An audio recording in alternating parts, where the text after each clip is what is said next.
From the courage to sit still, from the honesty to face what you've always avoided, from the will to stop running, and from a quiet, unshakable belief that you deserve freedom, not the kind of freedom where you wave flags in crowded streets, but the kind of freedom that lives in your mind, where nothing outside can control your emotions anymore. This video isn't meant to help you feel better. It's meant to help you become stronger in the quietest way possible. Are you ready? Part 2, the nature of fear, the shadow of the mind. Fear is a feeling, not a fact, but there's a problem. Our minds don't know the difference between what's real and what's imagined. If you imagine failing an exam, losing your job, getting dumped, being humiliated in front of a crowd, your body still reacts as if it's real. Heart racing, chest tightening, breath short, mind blank. Your mind believes it's happening, even when it hasn't happened at all. And that's the root of so much suffering. 1. Fear is not the enemy. It's a messenger. Marcus Aurelius once wrote, "If something external causes you pain, it's not the thing itself, but your judgment of it. And you can erase that judgment at any moment." Fear isn't wrong. It's a signal, a red light, a warning bell. But the problem is, we respond to the signal as if it's an attack. We don't stop to ask, what am I afraid of? Is it real? What can I do about it? We panic, we run, we delay, we pretend to be strong. Worse, we let fear decide our entire lives. The mafia mind, the kidnapper of joy, I call it the mafia mind, because it works like a real mafia. It threatens you with scary scenarios and makes you pay with your peace. You want to speak your truth? Mafia says, what if they don't like it? You want to apply for your dream job? Mafia says, what if you get rejected? You want to love someone deeply? Mafia says, what if they leave you? And so, you go silent, you postpone, you withdraw, you pay the mafia with your chances, your love, your truth, and your real life. See, the mafia does nothing. It only threatens. But you believe, you obey. 3. A true story. The student who failed. I had a client, brilliant student, but after failing just one subject, he began to think he wasn't good enough. Since then, he didn't dare apply to top schools, didn't dare go for scholarships. Why? Fear of rejection. Even though he was totally capable, he told me, I feel unworthy. That's the cruelest thing fear can do. It turns a temporary emotion into a permanent identity. 4. Afraid of being left behind, so she lives small. Another girl, neglected by her parents as a child. Every time she showed emotion, she was told she was too much.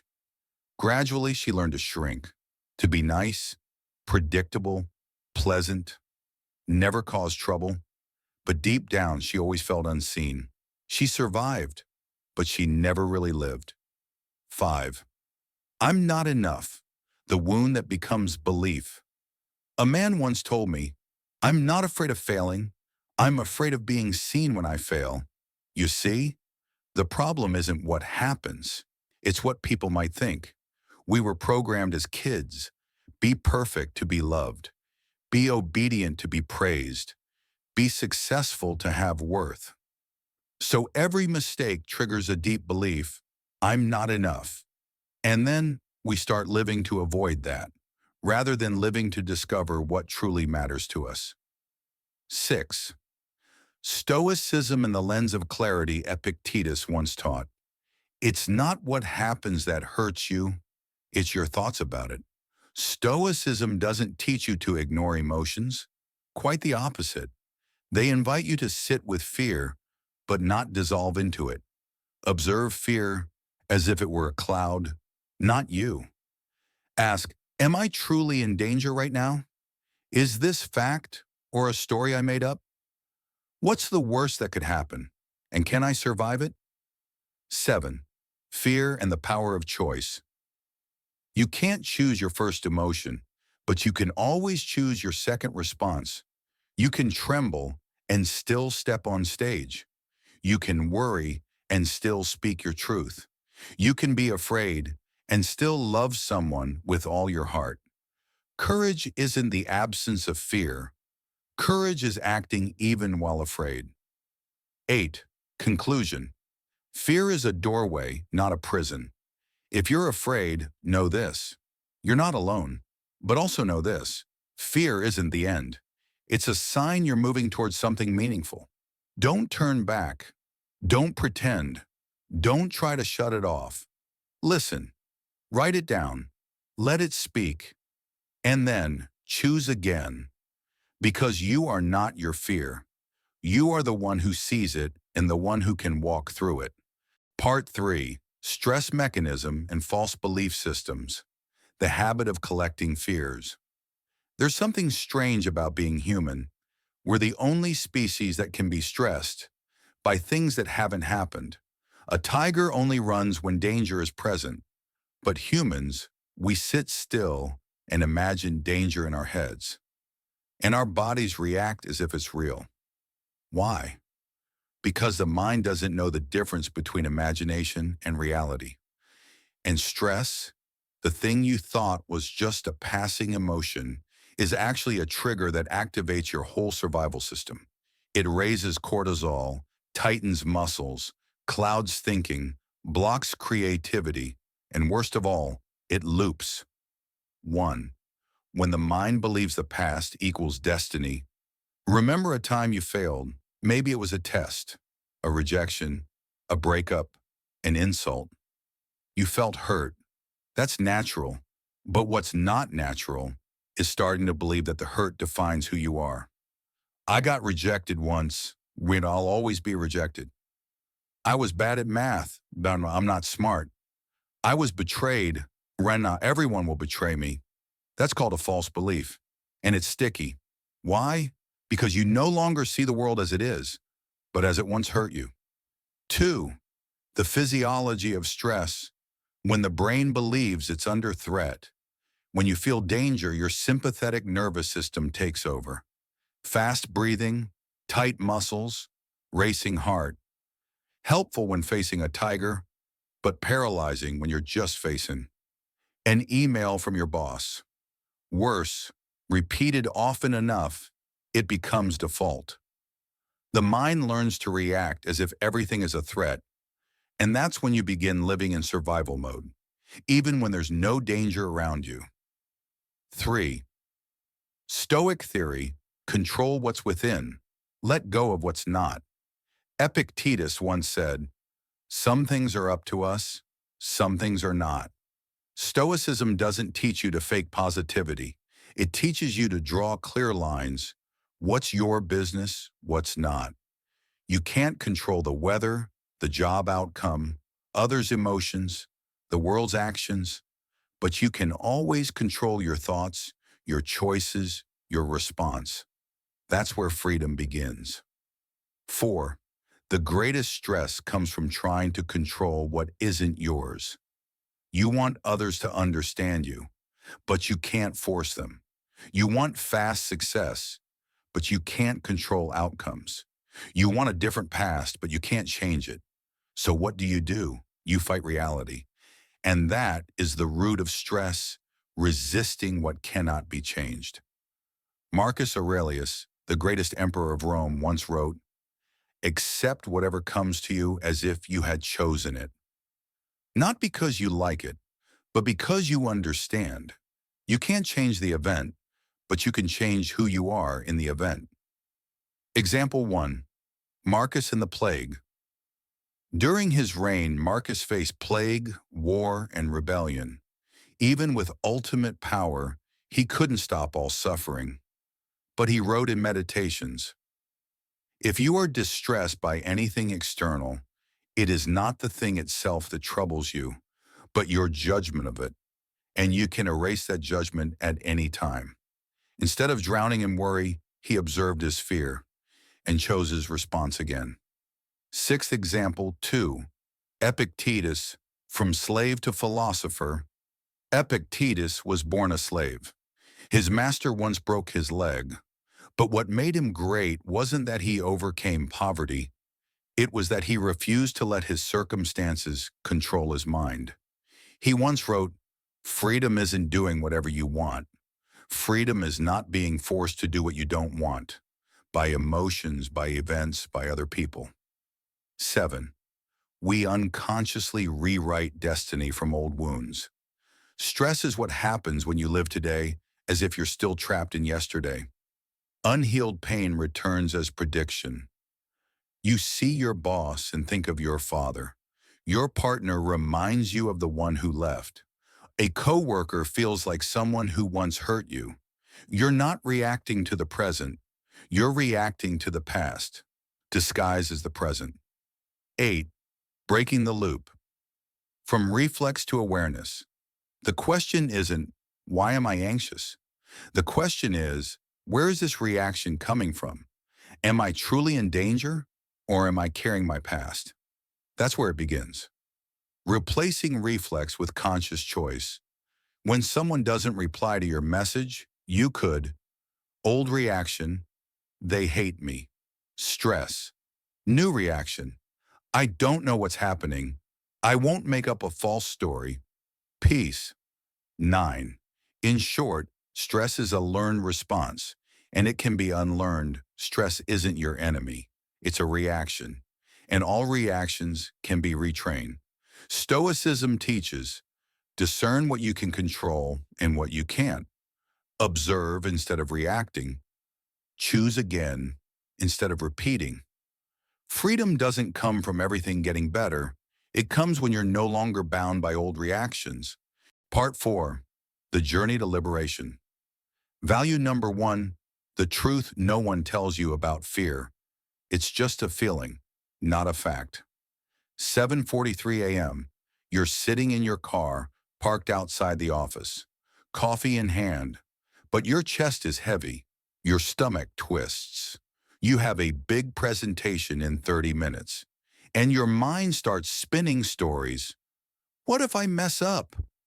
What if I forget everything? What if they think I'm an idiot? But wait, nothing's happened. No one said a word. You're not in danger. And yet, your body is reacting like a tiger is chasing you. That is fear, not truth, just perception. So exaggerated it becomes real in your head. The Stoic philosopher Epictetus once said, "It's not what happens that harms us, but how we perceive it." Fear grows when you confuse what might happen with what is happening. But real power begins when you look fear in the eye and realize it's just a chemical reaction, not a prophecy. That's when you reclaim control. Today's practice: next time fear shows up, pause and ask, is this actually happening, or am I imagining it? Write it down. Separate fact from fiction. Because when you name your fear, it loses power. And you remember, you were always the one in control. Value number 2, the truth no one tells you about fear. You can't control everything, but you can always control yourself. Alex lost his job on a Friday afternoon. No warning, no clear reason. A short email from HR, and that was it. 5 years of effort, gone. Driving home, his mind spiraled. Why me? What happens now? Do I even matter anymore? It's a moment we all face when everything we thought we had under control collapses and we feel we've lost all power. But that's exactly when Stoicism speaks. Marcus Aurelius, the philosopher emperor, once wrote, "You have power over your mind, not outside events." That's the one thing no one can take from you, your response. You may lose your job, but not your dignity. You may be rejected, but not your worth. You may fail, but not your right to rise. Stoicism doesn't promise a painless life. It reminds you you are not a victim. Today's practice: when faced with something unwanted, ask, is this within my control? If yes, act. If not, let go, and choose a response you can be proud of, because that is freedom. Value number 3, the truth no one tells you about fear. Imagination is the spark of anxiety. Lena had never been on stage, but the moment her boss said, "Next week you'll present to the department," she began spiraling into a loop with no way out. In her mind, worst-case scenarios played like a movie. Saying something wrong, being laughed at, disappointing her boss, losing credibility in front of her team. None of it had happened, and yet her body reacted like it was all real. Trembling hands, racing heart, insomnia, loss of appetite, all from a single sentence, from a future that hadn't arrived, from an imagination spinning out of control. Fear rarely comes from the present. It's born from what you think could happen, not what is happening. And that's why imagination is the detonator of anxiety. It inflates risk, builds stories, then convinces you that collapse is near.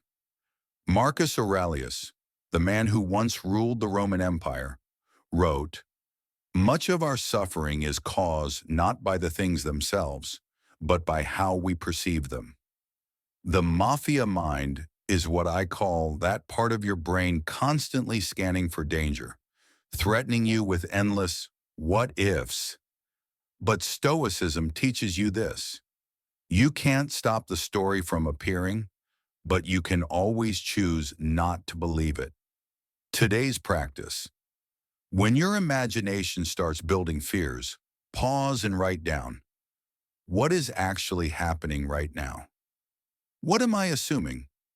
What's the worst that could happen? And can I handle it? You'll realize most worries have no legs.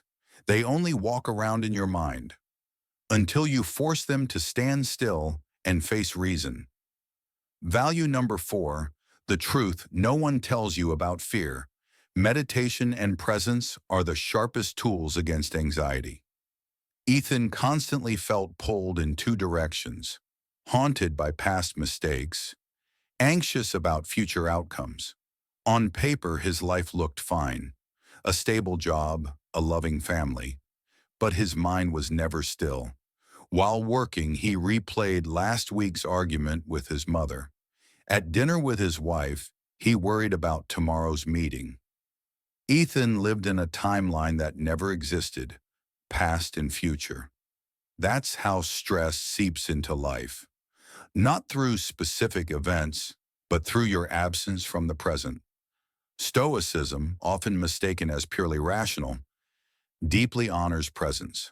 Marcus Aurelius once wrote, "Let every action, every word, every thought reflect mindful attention, not unconscious habit." Meditation, even just 5 minutes each morning, is how you train your presence muscle, not to escape the world, but to return to it. Take a deep breath, feel your emotions, come back to the only moment you ever truly own, now. Today's practice. Set a 5-minute timer. Turn everything off. Sit still. Close your eyes. Just follow the breath in and out.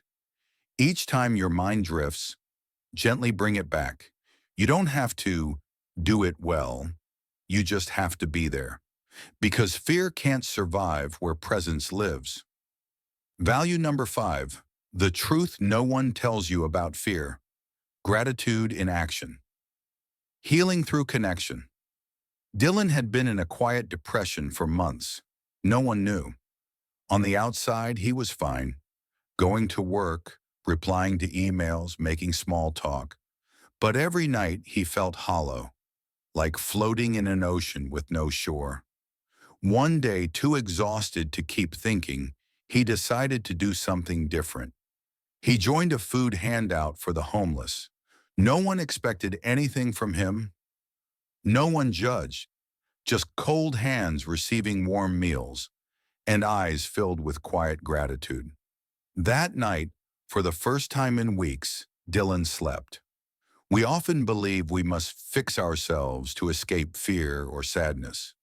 But sometimes there's a shorter way. Give what you feel is missing. Epictetus once said, "No one is free unless they do good, not out of duty, but out of nature." When you act from gratitude, not just think about it, you reconnect with the truest part of yourself, the part that doesn't need to be perfect, just present and kind. Today's practice: send a thank you message to someone. Do one small kind act. Hand someone a meal, help a coworker, pick up litter at the park. No need for praise, just to remind yourself you still matter. And sometimes what you need is to be the gift someone else needed. Value number 6, the truth no one tells you about fear. Peace doesn't come from being accepted, but from daring to be yourself. Natalie was perfect in everyone's eyes. Smart, kind, always composed. But no one knew. Every morning she looked in the mirror and asked, "Who am I if I'm not trying to please everyone?" She didn't dare say no, afraid of being disliked. She didn't share her real thoughts, afraid it would shatter the image of the perfect girl. Gradually, she could no longer tell which feelings were hers and which ones she had performed for so long they started to feel real. The fear of rejection has led too many to wear masks their entire lives. But Stoicism teaches something else. Freedom begins with honesty toward yourself. Seneca once wrote, "We suffer not because of who we are, but because we try to become someone else." Living truthfully doesn't mean exposing everything all the time. It simply means daring not to pretend, daring to say, "I'm not okay," daring to decline something you don't want, daring to stand by yourself, even when no one claps. Today's practice: write down one truth you've been hiding, even from yourself. Look at it without judgment. Just acknowledge it. Then try one small act. Decline an invitation that doesn't feel right. Say one thing you've never said aloud. Because peace doesn't come from being loved. It comes from no longer needing to perform. Value number 7, the truth no one tells you about fear. Boundaries don't confine you, they set you free. Mason always tried to be the man who's there for everyone, always answering calls at midnight, always saying yes to extra work, always showing up when someone needed him. But after each yes, he felt drained, irritable, disconnected from himself. He had no time to rest, no space to think. And worst of all, he no longer knew if what he did was out of love or fear of being left behind. Boundaries were never something Mason was taught. In a world that praises being always available, saying no becomes almost an act of rebellion.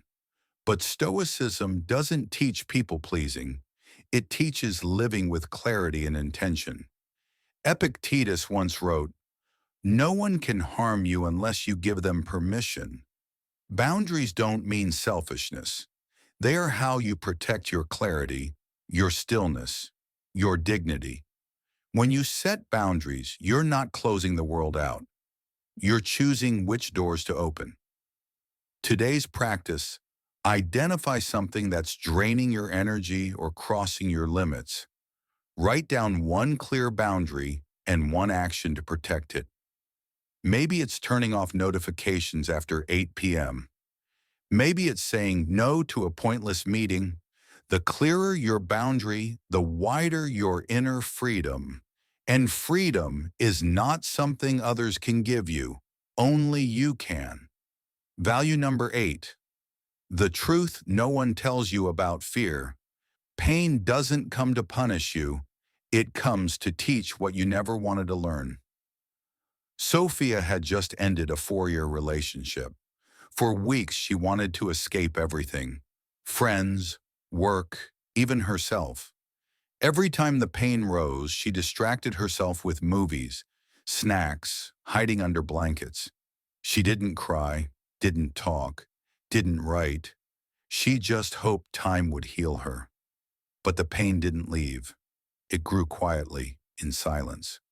One day, with no more distractions left, she opened her phone and typed one line: "I'm hurting, and that's not wrong."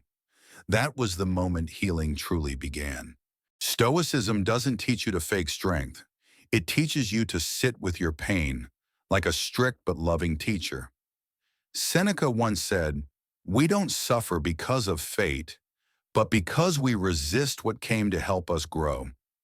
Pain is not the enemy. Avoidance is. Every difficult emotion is a signal. Something in you needs to be heard. A boundary crossed, a value forgotten, a fear left unspoken. Today's practice: sit quietly for 10 minutes. No phone, no music. Ask yourself, what am I feeling? What do I need? Write it down, uncensored. Pain won't break you if you let it do its work. Open your heart and remind you you're still alive. Value number 9, the truth no one tells you about fear. Amor fati.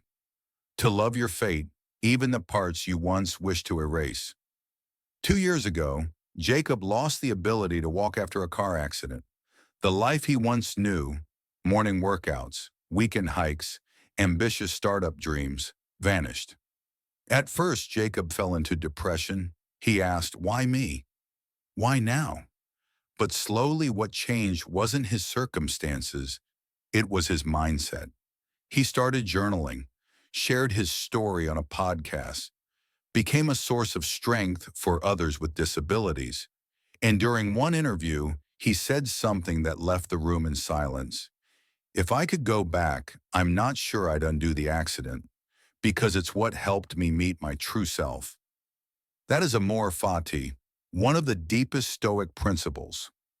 Love your fate. Not just accept what happens, but embrace it as an essential part of the journey you're here to live. Marcus Aurelius wrote, "Love your fate, for it is the path that leads you to freedom."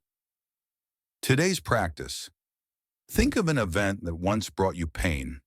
Write this: if this happened for me, not against me, what was it trying to teach me? Every challenge doesn't come to break you. It comes to forge you into someone no one else can become. Learn not just to walk past fate, but to walk with it lovingly. Value number 10, the truth no one tells you about fear. Real freedom doesn't come from outside, it comes from within. When Epictetus was a slave, he had no control over where he lived, what he did, or even what he could say. He lived under total control by others, but in that captivity he wrote one of the most liberating ideas in human history. No one can harm you unless you give them permission. Thousands of years later, that truth still holds, even in today's high-pressure, hyper-judgmental world. Sophie was a successful entrepreneur, but after every small failure, she froze.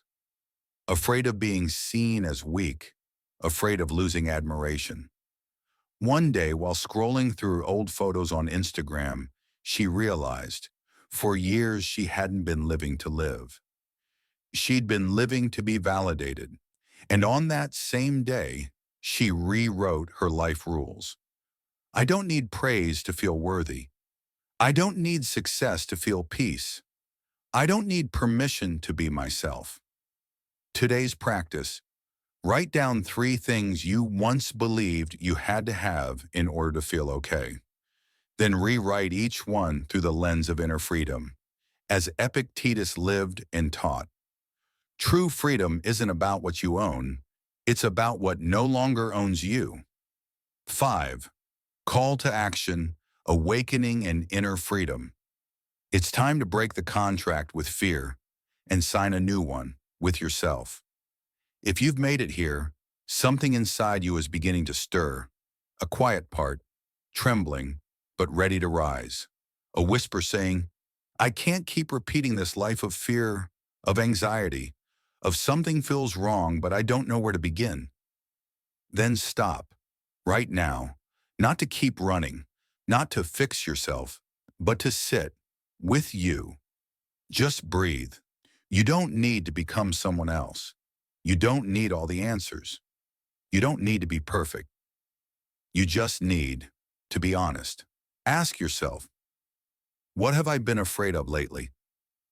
Where is that fear coming from? Am I living as myself or am I living to avoid myself? You are not alone. There are many just like you learning to live truthfully, one moment at a time. This is a space for those ready to take off the strong mask and step into a life that's deeper, calmer, truer. That journey begins with very small things, but very real ones. Journal each morning or night. No editing. No trying to sound wise. Just write what's alive in you.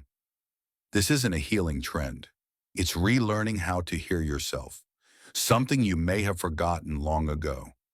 Disconnect from the world for 15 minutes a day. Turn off your phone.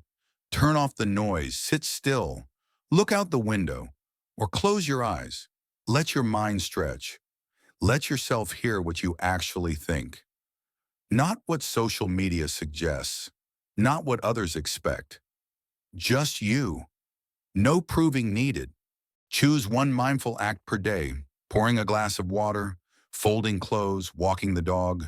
Do it slowly. Inhale, exhale, feel it. No multitasking, no rushing, just presence. Because presence is where fear cannot live. And if you feel weak, that's okay. Weakness isn't failure, it's a sign. You're no longer willing to hide. Let the tears fall if they must. Acknowledge the fear if it's there. Ask for help if you need to. Stoicism never taught us to overcome pain by suppressing it. They taught us to walk through it with a courageous heart, open eyes, and hands gripping tightly to the truth.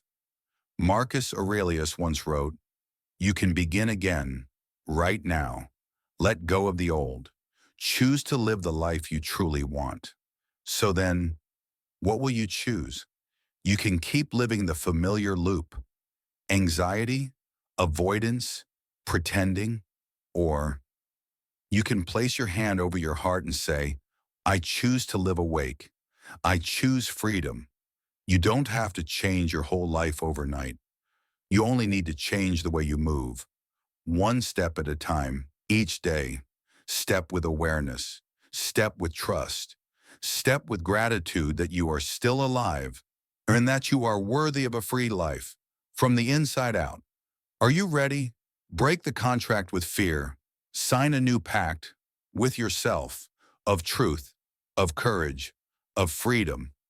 We, the community of those learning to live honestly, we are waiting for you, not just to become a better version of yourself, but to return to who you already are.